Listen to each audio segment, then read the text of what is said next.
행간한 예배를 위하여 핸드폰 전원을 끄거나 진동으로 해주시기 바랍니다. 다 같이 일어나셔서 성령과 진리로 사순절 두째 주일 예배를 하나님께 드리겠습니다.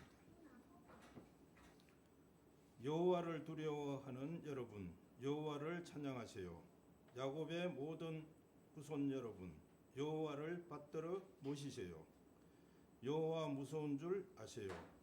이스라엘의 모든 후손 여러분, 여호와는 가볍게 여기지도 귀찮아하지도 않으시지요. 어려움 겪는 사람의 어려움을 그에게서 숨기지도 않으시지요. 여호와의 얼굴을 그가 도와달라고 외치면 그의 말을 들어주시지요. 주님에게서 비롯되었습니다. 큰 모임에서 울려 퍼지는 나의 찬양은 내가 단단히 약속드린 것을 지키겠습니다. 여호와를 두려워하는 사람들 앞에서. 아멘.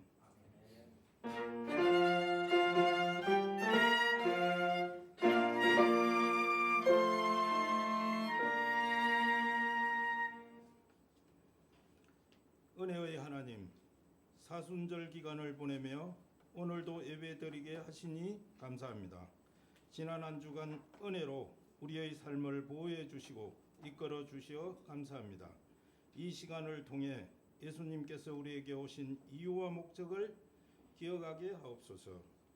한 주간 우리 삶의 모습을 되돌아봅니다.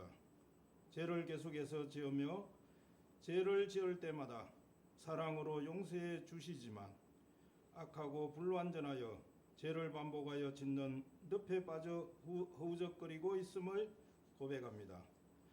우리의 능력으로는 결코 죄의 늪에서 빠져나올 수 없으니 예수 그리스도의 보혈로 죄로부터 완전히 벗어나 자유케 하옵소서.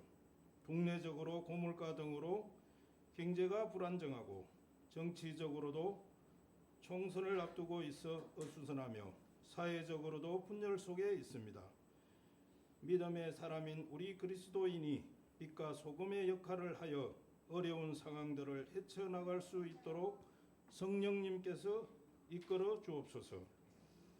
주님께서 세상을 변화시키기 위하여 교회를 세웠으나 변질된 교회가 있습니다. 하나님의 정의와 공의로 복음의 능력을 회복하여 이웃의 도움과 희망이 되는 주의 사명을 잘 감당하는 교회 되게 하옵소서. 우리 교회 안에 다양한 모습의 어려움을 겪고 있는 성도들이 있습니다.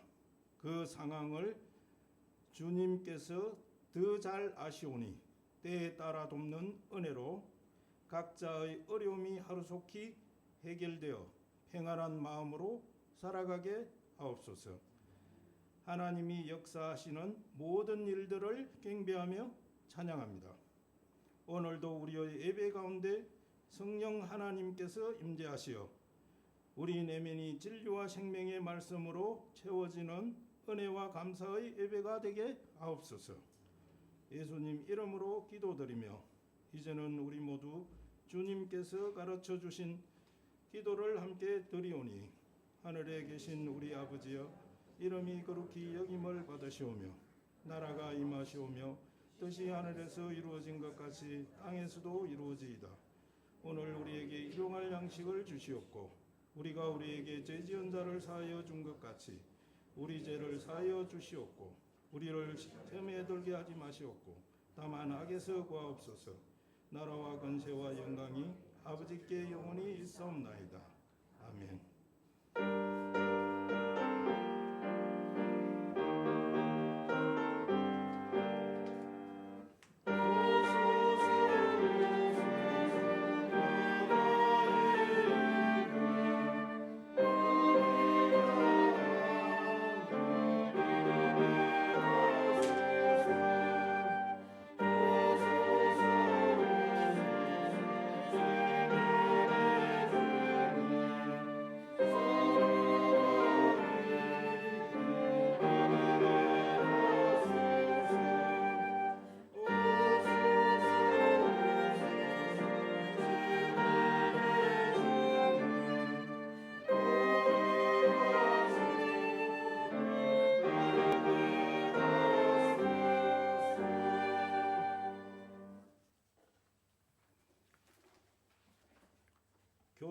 교동문 125번을 함께 교독하시겠습니다. 교동문 125번입니다. 하나님이여, 사슴이 시냇물을 찾기에 갈급함 같이 내 영혼이 주를 찾기에 갈급하느니라. 내 영혼이 하나님 곧 살아계시는 하나님을 갈망하나니 내가 어떻게 나아가서 하나님의 얼굴을 배울까.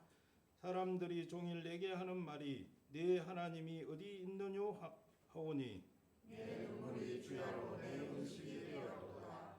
내 영혼아, 내가 어찌하여 낙심하며 어찌하여 내 속에서 불안해하는가. 너의 하나님께 소망을 봐. 그가 나타나 도우심으로 말미암아 내가 여전히 찬송하리로다. 낮에는 여호와께서 그의 인자하심을 베푸시고 밤에는 그의 찬송이 내게 있어 생명의 하나님께 기도하리로다. 내 반석이신 하나님께 말하기를 어찌하여 나를 잊으셨나이까. 내가 어찌하여 원수의 악재로 말미암아 슬프게 하나님과 하리로다. 내 뼈를 찌르는 칼같이 내 대적이 나를 비방하여 늘 내게 말하기를 내 하나님이 어디 있느냐 하도다. 내 영혼아, 내가 어찌하여 낙심하며 어찌하여 내 속에서 불안해하는가. 너는 하나님께 소망을 봐. 나는 하나님의 도우심으로 말미암아 내 하나님을 여전히 찬송하리로다. 아멘.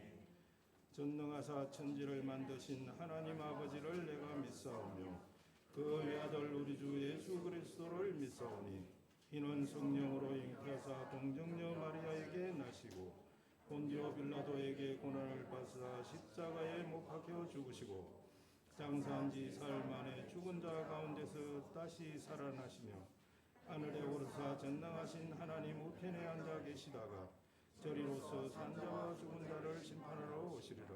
성령을 믿사오며 거룩한 공예와 성도가 서로 교통하는 것과 죄를 사하여 주시는 것과 몸이 다시 사는 것과 영원히 사는 것을 믿사옵나이다. 아멘.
길이요 진리요 생명이신 하나님, 저희들 삶에 동행하시며 보호해 주시고 말씀으로 길을 인도하여 주시는 은혜에 감사드립니다. 차가운 겨울을 잘 견뎌내게 하시고 새로운 봄을 맞이할 수 있게 하심을 감사합니다. 저희들의 기도를 들어주시고 응답하여 주심을 감사합니다. 세상은 소란스럽기가 그지없습니다. 팔레스타인과 우크라이나 지역의 전쟁이 종식되고 강대국 간의 패권 다툼도 종식되어 세계의 평화가 속히 임하게 하옵소서. 대통령과 위정자들이 거짓과 탐욕의 유혹에 빠지지 않게 하시고 순수한 책임감을 가지고 국민에게 봉사하게 하옵소서. 이 나라의 전쟁의 위험이 사라지고 항구적으로 지속적인 평화의 세상이 속히 오게 하소서. 어려운 경제 사정이 나아지게 하시고 가난과 질병으로 신음하는 곳에 하나님의 위로와 평화의 빛을 비추어 주옵소서. 한국 사회 발전이 이바지했던 교회의 위상이 다시 회복되게 하시고 진리의 말씀이 선포되고 확산됨을 경험하게 하소서. 우리 우물음 교회가 작지만 시대적 사명을 제대로 이해하고 세상을 변화시키는 일에 쓰임 받는 교회가 되게 하옵소서. 우리 각 지체를 기도의 사람, 섬김의 사람 등으로 세워주시고 서로 사랑하고 합력하고 순종하는 참된 공동체가 되게 하옵소서. 교회 안팎으로 어려움에 처한 지체들을 알아보고 필요를 지혜롭게 도울 수 있게 하옵소서.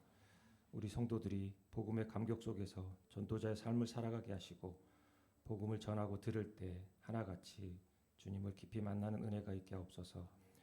쿠마트홀이 대여 공간으로 쓰일 때 관리가 잘 되고 예기치 않은 사고가 없도록 늘 도우시고 보호하여 주옵소서.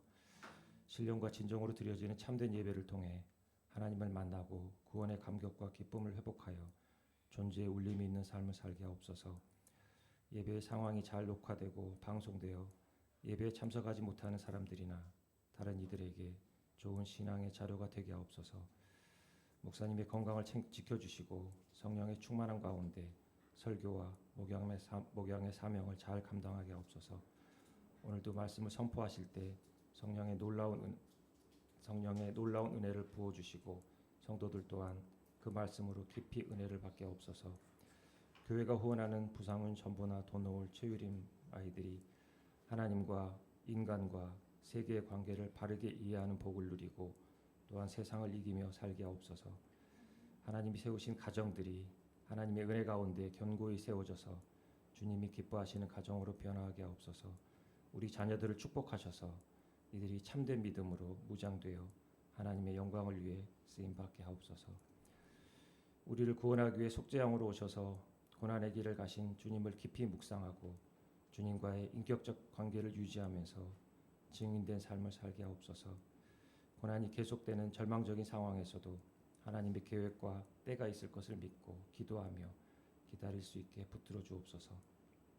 오늘도 목사님을 비롯하여 예배와 찬양을 위해 힘쓰는 손길들을 더욱 축복하여 주시고 영육의 강건을 허락하여 주옵소서. 예배 시작부터 끝까지 성령 하나님이 함께해 주실 것을 믿으며 예수님의 이름으로 기도드립니다. 아멘.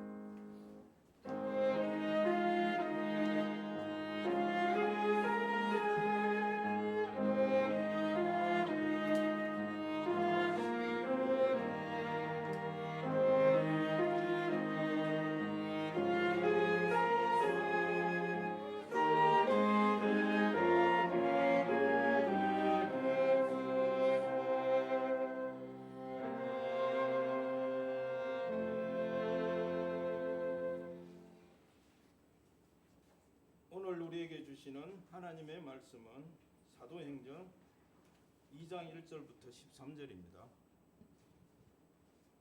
사도행전 2장 1절부터 13절입니다. 신약성경 188쪽입니다. 제가 봉독하겠습니다.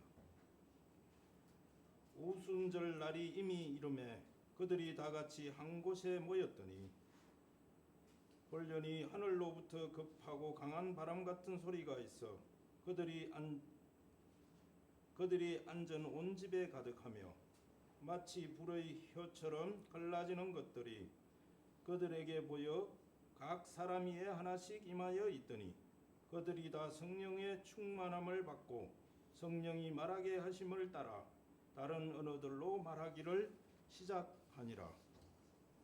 그때 경건한 유대인들이 천하 각국으로부터 와서 예루살렘에 머물러 있더니 이 소리가 나매 큰 무리가 모여 각자 자기의 방언으로 제자들이 말하는 것을 듣고 소동하여 다 놀라 신기하게 여겨 이르되 보라, 이 말하는 사람들이 다 갈릴리 사람이 아니냐? 우리가 우리 각 사람이 난 곳 방언으로 듣게 되는 것이 어찌 됨이냐? 우리는 바데인가 메데인가 엘람인가 또 메소보다미아 유대와 갑바도기아 본도와 아시아 부르기아와 바벨리아 애국가 및 구레네에 가까운 리비아 여러 지방에 사는 사람들과 로마로부터 온 나그네 곧 유대인과 유대교에 들어온 사람들과 그레데인과 아라비아인들이라. 우리가 다 우리의 각 언어로 하나님의 큰 일을 말함을 듣는도다 하고 다 놀라며 당황하여 서로 이르되 이 어찌된 일이냐 하며 또 어떤 이들은 조롱하여 이르되 그들이 새 술에 취하였다 하더라. 아멘.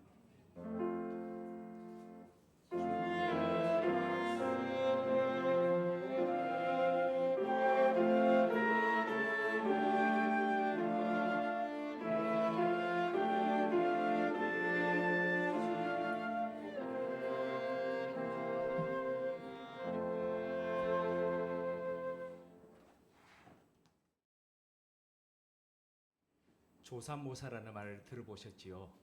직역하자면 아침에 셋, 저녁에 넷이라는 이런 뜻인데 고사의 바탕을 두고 있는 성어입니다. 배경 이야기가 있다는 거죠. 송나라의 저공이 원숭이들에게 도토리를 나누어주면서 이렇게 이야기했습니다. 내가 너희들에게 아침에 3개 주고 저녁에 4개 줄게라고 했더니 원숭이들이 화를 낸 겁니다. 그렇게는 못하겠다는 거죠. 그래서 이 저공이 그러면 아침에 4개, 저녁에 3개 줄게 했더니 원숭이들이 와 좋아 그러고 했다는 겁니다. 중고교 시절 이 조삼모사의 뜻을 이렇게 암기를 했습니다. 거짓된 방법으로 남을 속이고 우롱하는 말장난 또는 굉장히 어리석은 사람을 지칭할 때 하는 말 이런 거였습니다. 그렇죠. 3 더하기 4나 4 더하기 3이나 합은 똑같이 7인데 그런데 앞부분에 큰 걸 얘기했다고 그걸 좋다고 받는 이런 어리석음이다. 그렇게 이해했던 거죠. 그런데 세월을 더 살고 그냥 전해오는 이야기가 아니라 이 고전을 읽다 보니 생각이 달라지기 시작했습니다. 장자가 이야기했던 고사가 내가 알고 있던 그런 뜻이 아니구나 이렇게 생각이 들었습니다. 특별히 2가지인데요. 첫 번째로 원숭이는 어리석은 게 아니라 굉장히 스마트한 대상이었습니다. 경제적인 입장으로 한번 원숭이들의 결정을 되돌아보겠습니다. 현대시대에 자산을 평가하는 데 있어서 얼마만한 자산을 갖고 있느냐도 중요하지만 그걸 얼마 동안 보유하고 있느냐 시간이 굉장히 중요합니다. 그래서 우리 시간이 돈이라는 속담이 있죠. 한번 더 예를 한번 들어보겠습니다. 여러분들께서 어떤 회사에 들어가기 위해서 계약서를 체결할 때에 연봉 협상을 합니다. 연봉 협상을 하고 계약금을 얼마 받겠다는데 우리 각자한테 회사가 너 100억 계약금을 줄게 라고 얘기합니다. 그런데 지금 당장 말고 1년 뒤에 줄게. 자, 지금 하는 걸 받기를 원하느냐 아니면 1년 뒤에 받기를 원하느냐 이럴 때에 자, 지금 받으나 1년 뒤에 받으나 100억이라는 건 똑같습니다. 그런데 이거 똑같은 겁니까? 아닙니다. 다릅니다.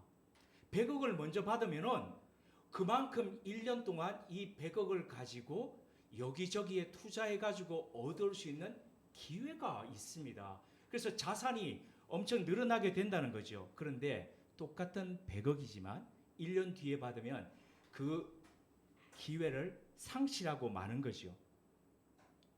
먼저 받으나 뒤에 받으나 7이라는 숫자는 똑같습니다. 그러나 먼저 받음으로써 더 기회를 얻게 된다는 것을 원숭이들이 알았다는 겁니다. 그래서 그들이 기뻐했다는 겁니다. 에이 설마 이렇게 생각하시지 말고 그럴 수도 있겠다라고 생각하시면 자 이런 해석도 가능하다는 거지요. 새롭게 깨달은 이 조삼모사의 두 번째 의미이자 오늘 본문과 관계되는 것입니다. 그것은 소통입니다. 이를 좀 더 자세히 이해하기 위해서는 장자의 제물론에 나와 있는 본래의 이야기에 우리가 조금 더 접근해 볼 필요가 있습니다. 원숭이를 길렀던 사람의 이름이 저공입니다. 그런데 제가 볼 때에 이 저공은 본래 그 사람의 이름이 아니었을 가능성이 많습니다. 왜냐하면 저공이라고 할 때 저자가 원숭이 저자이거든요. 돼지 저자하고 비슷합니다.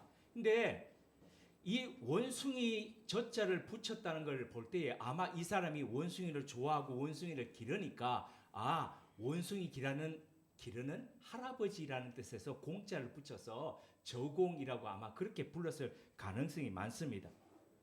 실제 조삼모사 이야기에 보면 이 사람이 남들보다도 원숭이를 너무너무 좋아했다고 합니다. 그래서 한두 마리 기르다가 또 더 사서 더 기르다가 이러면서 원숭이가 엄청 늘어나게 된 거죠.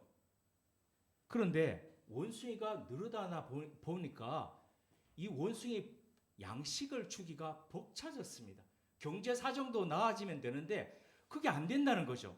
더 이상 버티기가 어렵다라고 생각되었던 그때 이 사람은 특단의 조치를 취하게 됩니다. 이렇게 하다가는 우리가 안 되겠다. 왜냐하면은 그는 지금까지 원숭이를 좋아해서 어떻게 했냐면은 가족들이 먹을 양식도 퍼가와 가지고 원숭이들한테 줄 정도였거든요. 그러니까 더 이상 감당이 안 된다는 거죠. 그래서 원숭이들을 모아놓고 이야기를 했습니다. 야 얘들아, 내가 이렇게 경제가 힘들다. 그러니까 앞으로 너희들에게 내가 하루에 딱 도토리 7개를 정해서 줄 수밖에 없다. 아침에 3개, 저녁에 4개 줄게. 자기 사정을 얘기하고 했더니 이 원숭이들이 그렇게 못하겠다. 그랬던 겁니다. 화를 냈다는 겁니다. 그러자 이 사람이 그러면 내가 아침에 4개 하고 저녁에 3개 줄게. 이랬더니 원숭이들이 박수를 쳤다는 겁니다. 왜 박수를 쳤느냐? 앞부분에 말씀드렸죠? 스마트 했다는 겁니다. 원숭이가. 자, 여기에 소통이라는 중요한 키워드가 있습니다. 우선 저공은 원숭이 숫자가 많아지자 그걸 그냥 팔아 헤치고 하는 그렇게 해결하려고 그랬던 것이 아니라 어떻게 하든지 함께 가기를 원했다는 거죠. 그래서 자기의 사정을 이야기하고 그들에게 이렇게 할 수밖에 없는 이유에 대해서 말을 했다는 겁니다. 이후에 원숭이들의 의견에 귀를 기울이면서 계속 제안하면서 합의점을 찾아갔다는 겁니다. 그래서 내가 일방적으로 이렇게 할게라고 한 게 아니라 그들의 이야기를 들으면서 그들의 의견을 반영해서 합의점을 도출했다는 겁니다. 만약에 원숭이들이 아침에 4개, 저녁에 3개 줄게라는 이 말도 반대했다면 그는 다시 또 제안을 하면서 원숭이들이 원하는 바대로 그렇게 해갔을지도 모릅니다. 아니 그렇게 해갔을 겁니다. 비록 자신이 키우는 동물이지만 저공이라는 이 사람은 그 동물들과 소통하면서 그들이 원하는 것에 귀를 기울였다는 겁니다. 그리고 어떻게든지 해결하려고 했다는 거죠. 자, 그렇다면 장자는 왜 이 원숭이 키우는 사람의 이야기를 그의 책 장자에 실었을까요? 왜 이런 이야기를 그 안에다 넣었을까요? 이유가 뭘까요? 아마도 직언이나 정언을 하기에는 그 사회 분위기가 그걸 용납지 않았을지도 모릅니다. 그래서 마치 이솝 우화처럼 이렇게 빙 돌려서 하는 이런 이야기를 거기에 넣었을 겁니다. 풍자지요. 그가 살았던 세상에 그 속에서 노나라의 임금은 누군가가 그에게 하는 이야기를 그렇게 받아들이지 못할 정도의 그런 속 좁은 사람이었을지도 모릅니다. 그래서 임금은 내가 임금이다라고 하면서 손바닥에 왕자 새겨가지고 다들 따르라, 짐이 황제다 이러면서 아마 강압적으로 그렇게 살았을지 모릅니다. 그래서 장자는 원숭이 키우는 사람의 이야기를 거기다 넣어서 봐라, 동물들의 이야기도 들으면서 함께 소통하는 이런 사회, 이런 국가가 되어야 된다는 이야기를 하고 있었을지 모릅니다. 오늘 본문에는 장자가 말한 이런 소통뿐 아니라 인류의 가장 근본적인 이 불통의 문제가 어떻게 소통으로 해결되는지 그 이야기를 싣고 있습니다. 그것은 바로 오순절 성령 강림 사건입니다. 모세가 시내산에서 하나님의 율법인 그 십계명 두 돌판을 받을 때에 어떤 현상이 그 가운데 일어났냐면은 쫙 안개가 그 시내산을 그 구름 같은 안개가 쭉 둘러싸면서 그 안에 빛으로 소리로 굉장한 소리로 하나님 임재가 그 가운데 있었습니다. 나팔 소리, 우레, 번개, 연기가 자욱했습니다. 오순절에 이것처럼 하늘로부터 급하고 강한 바람이 그 소리가 나면서 불의 혀 같은 것이 각 사람 위에 임했다라고 합니다. 시내산에서 이스라엘 백성들이 하나님의 율법을 받듯이 오순절날 이 사람들은 바로 성령님을 받았습니다. 그리고 방언을 말했습니다. 여기서 방언이라고 하는 것은 신약 성경에 얘기하는 보편적인 방언하고 좀 다른데요. 신약 성경에는 두 가지 종류의 방언이 나옵니다. 하나는 바로 오늘 본문 말씀에 있는 다른 나라의 언어입니다. 그래서 여기는 15개국의 언어를 제자들이 얘기했다고 이야기하죠.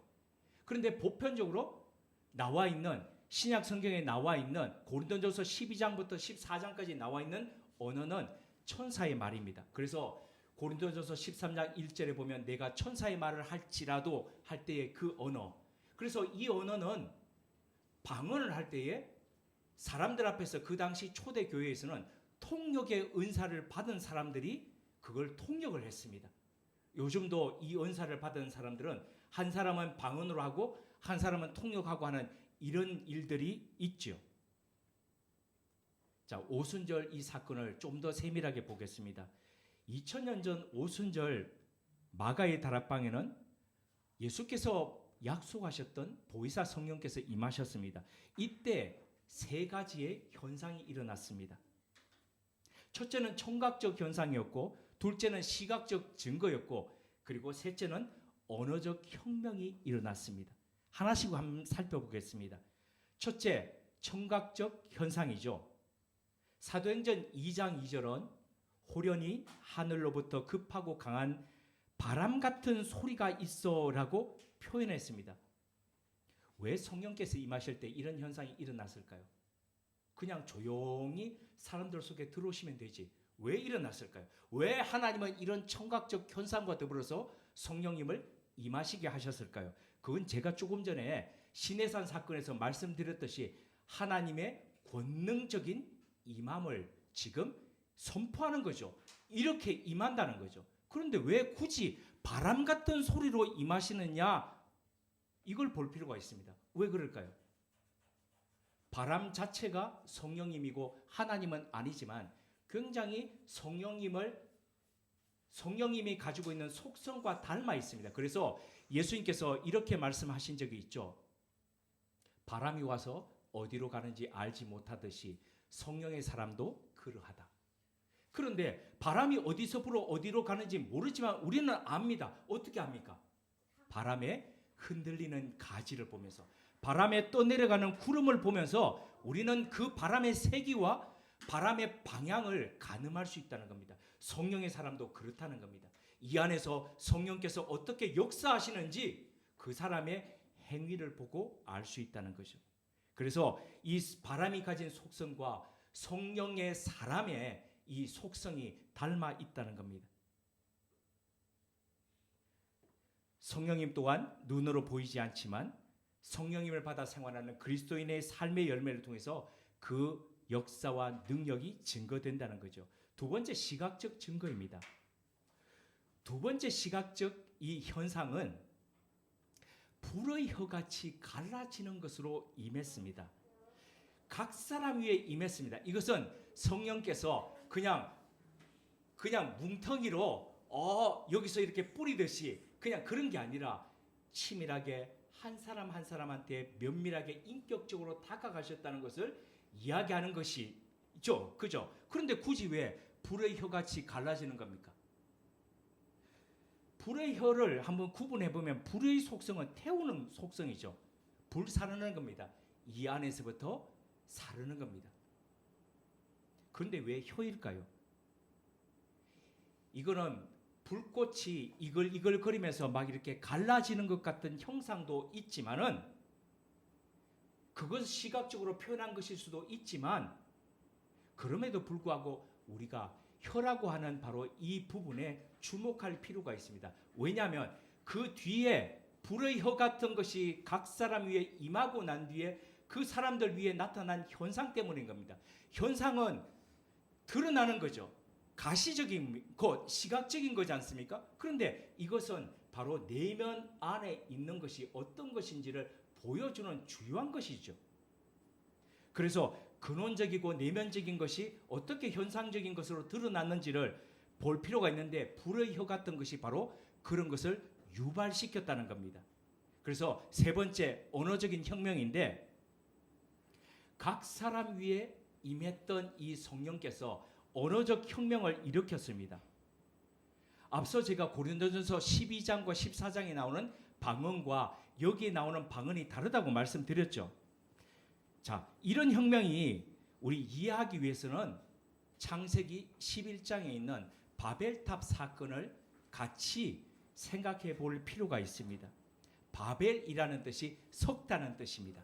그냥 짬뽕시켰다는 겁니다. 혼합시켰다는 이 뜻이 바로 바벨인데 인간이 자기의 이름을 걸고 흩어짐을 면하겠다는 바로 그럴듯한 이유를 들어 탑을 쌓아서 감히 하늘에 닿게 하겠다. 그건 하나님에게 도전하겠다는 의미입니다. 그렇게 하겠다는 의미로 바벨탑을 쌓아갔습니다. 인간의 오만과 탐욕의 상징이 바로 바벨탑이었죠. 이 일에 하나님께서 심판하시고자 인간의 언어를 쪼개셨습니다. 나누셨습니다. 서로 소통했던 공동체의 언어가 분열되었습니다. 조각조각 나서 혼란을 가중시켰습니다. 말을 하면 할수록 혼란이 일어났습니다. 말을 하면 할수록 불통이 일어났습니다. 말은 우리가 소통하기 위해서 하는 거지 않습니까? 그런데 하면 할수록 불통이 된다는 겁니다.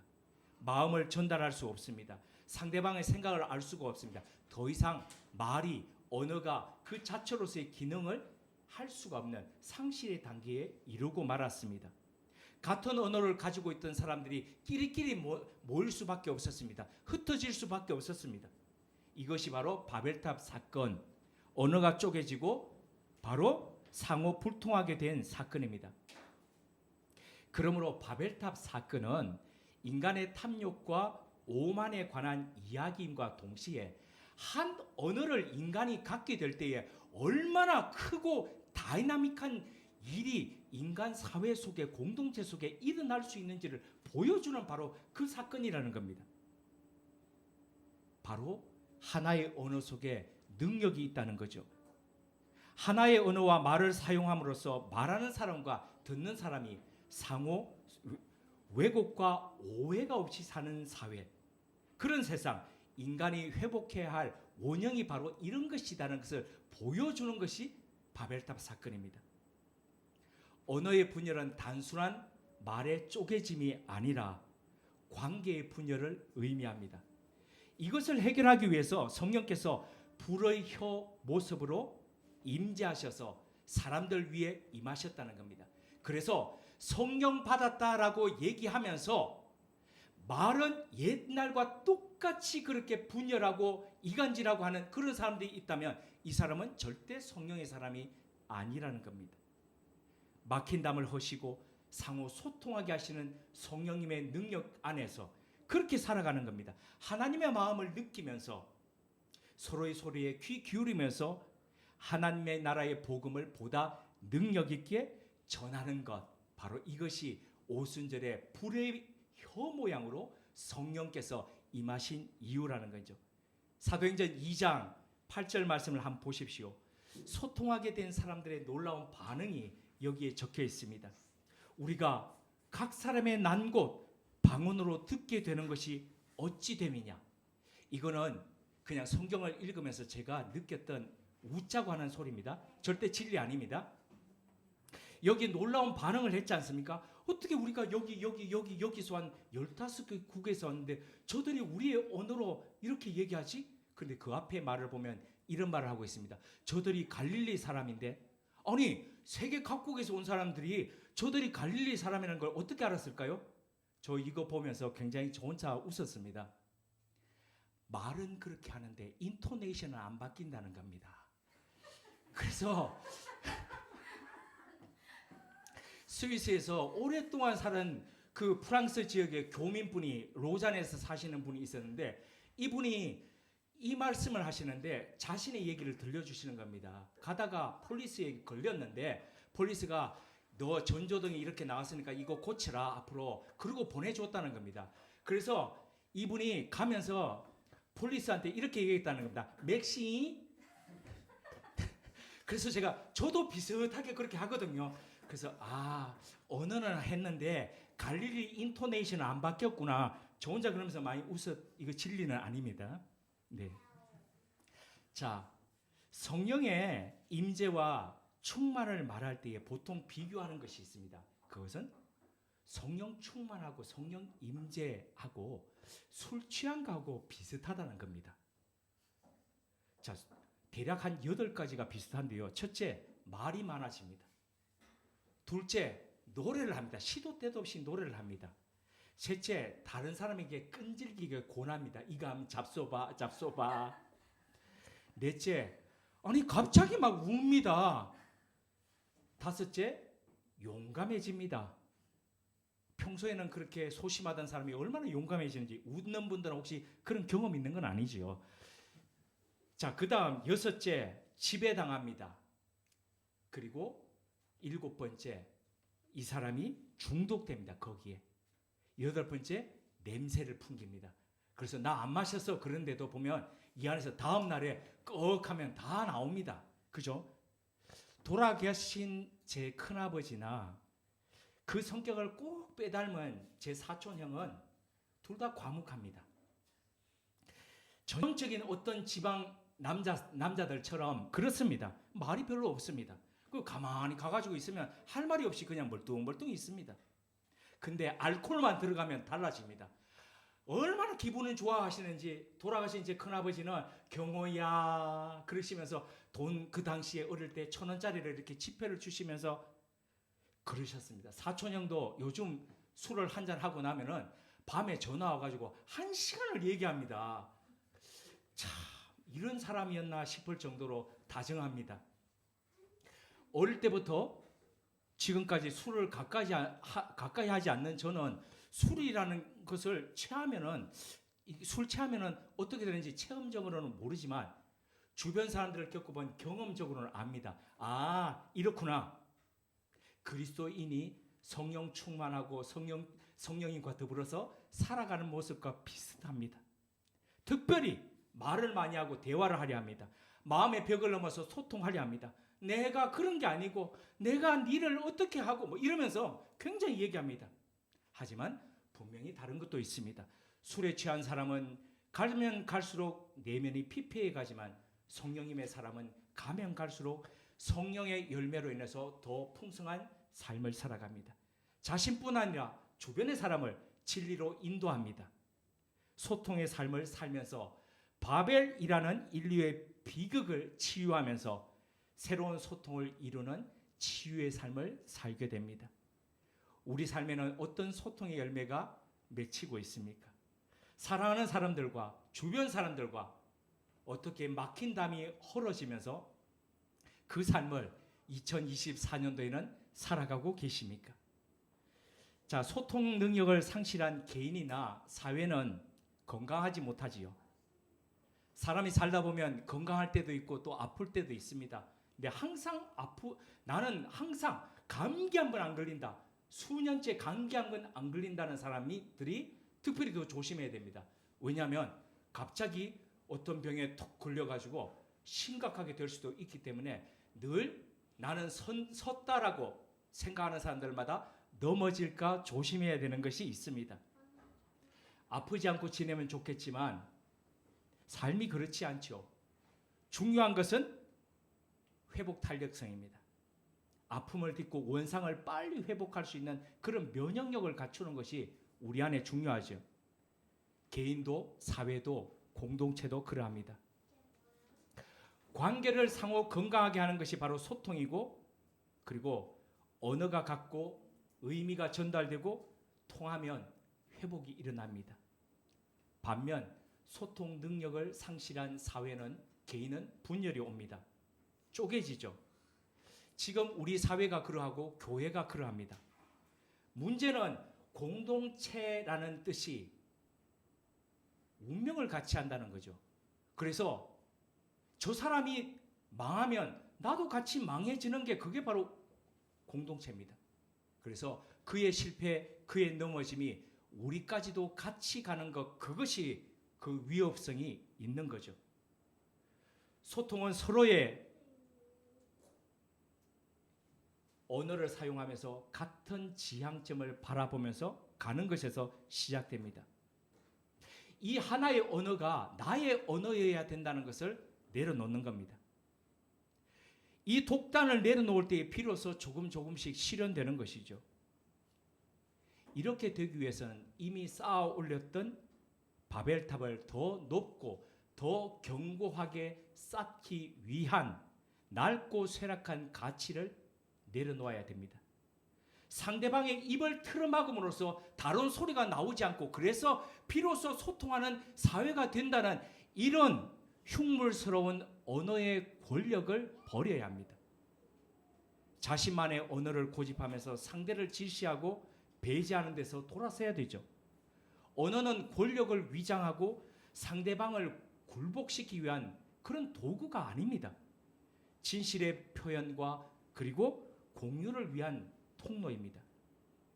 이제 힘과 권력의 징표가 된 이 혼돈의 말을 내려놓고 이 반복 생산한 것을 멈춰야 됩니다.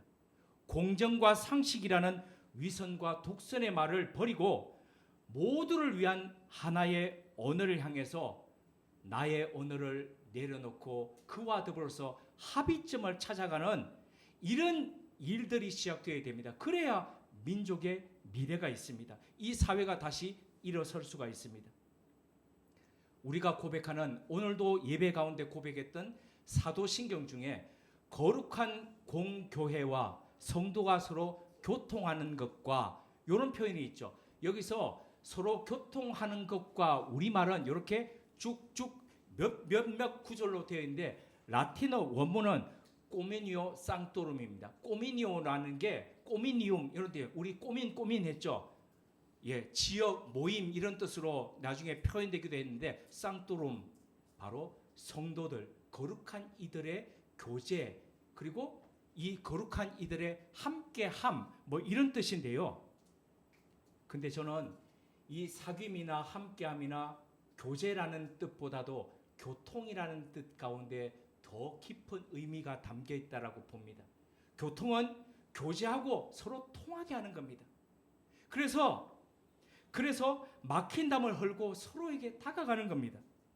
상대를 향해서 마음의 문을 여는 겁니다. 나를 개방하는 것이고, 오픈홈, 내 집을 개방해서 서로가 교통되는, 그래서 다른 교회에서는 구역 모임, 목장 모임 하듯이 그렇게 서로를 향해서 나를 오픈하는 것입니다.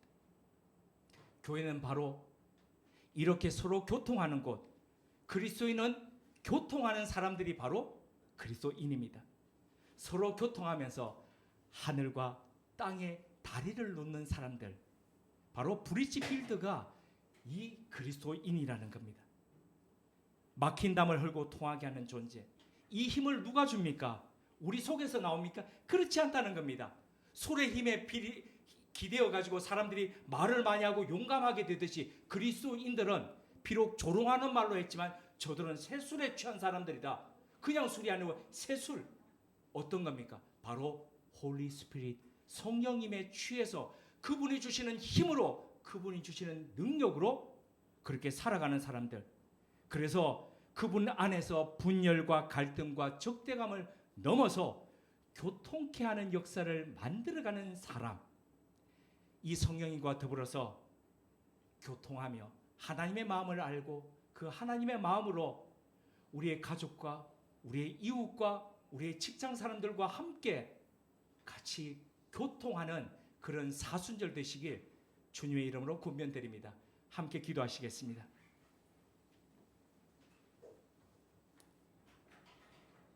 이제는 전에 멀리 있던 너희가 그리스도 예수 안에서 그리스도의 피로 가까워졌느니라.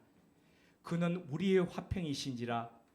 둘로 하나를 만드사 원수된 것 곧 중간에 막힌 담을 자기 육체로 허시고 법조문으로 된 계명의 율법을 폐하셨으니 이는 이 둘로 자기 안에서 한 새 사람을 지어 화평하게 하시고 또 십자가로 이 둘을 한 몸으로 하나님과 화목되게 하려 하심이라.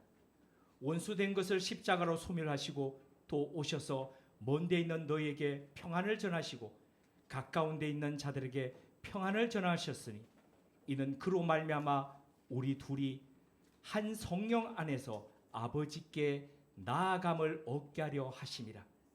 하나님, 예수 그리스도로 말미암아 우리와 화목하고 교통케 해 주심을 감사드립니다. 우리도 보내주신 성령님으로 인해 막힌 담을 헐고 교통케 하고 화목케 하는 그리스도인으로 살게 하옵소서. 내 언어와 내 방식으로 상대방을 억압할 것이 아니라 상대방을 향해 문을 열고 듣게 하옵소서. 그들의 언어로 소통하는 꽃미니오 쌍토름 되게 하옵소서. 예수님의 이름으로 기도드립니다. 아멘. 예수님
하나님, 우리는 사회적 존재로서 상호 소통하며 살아가야 하나 그렇지 못하여 여러 가지 어려움을 겪으며 불운한 삶을 살고 있습니다. 소통의 부재나 미흡으로 가정에서 가족 간의 심각한 불화를 초래함은 물론 직장이나 사회에 불신을 낳고 심지어 국가 간에도 갈등을 빚어 전쟁을 초래하여 막대한 사회적, 경제적 비용을 지불하기도 합니다. 이렇듯 소통이 부재한 시대에 오늘 말씀을 통해 오순절 보혜사 성령님 강림의 의미를 일깨워 주시니 감사합니다. 우리 모두 삶의 여정에 성령 충만하여 마음의 문을 열고 주위 분들의 소리에 귀 기울이며 상호 원활히 소통함으로써 사랑하는 가정의 화목을 도모하고 건강한 공동체를 회복하여 사회적 갈등과 전쟁의 참화를 겪지 않게 하옵소서. 우리 모두 보혜사 성령님으로 인하여 상호 소통하고 화목해하는 그리스도인으로 살아가게 하시니 감사합니다. 은혜의 하나님, 하나님께서 주신 것의 일부를 구별하여 돌려드립니다. 뜻하신 곳에 기이 쓰여 하나님의 영광을 드러내게 하옵소서. 우리 주 예수 그리스도 이름으로 봉헌기도 드립니다. 아멘. 앞뒤 좌우에 계시는 분들과 함께 인사를 나누시겠습니다.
우리 주 예수 그리스도의 은혜와 하나님 우리 아버지의 지극하신 사랑하심과 성령님의 감화하시고 교통케 하시는 역사가 막힌 담을 헐고 하늘과 땅에 다리를 놓으며 교통케 하고 소통케 하는 성령의 사람으로 살아가기로 다짐하는 주님의 사람들과 우물음 교회 위에, 그리고 무엇보다도 좌와 우와 너무 불통한 가운데 있는 이 나라 가운데 곳곳에 불통으로 분쟁을 겪는 세계 곳곳 가운데 지금부터 영원토록 함께 하시기를 축원하옵나이다. 아멘.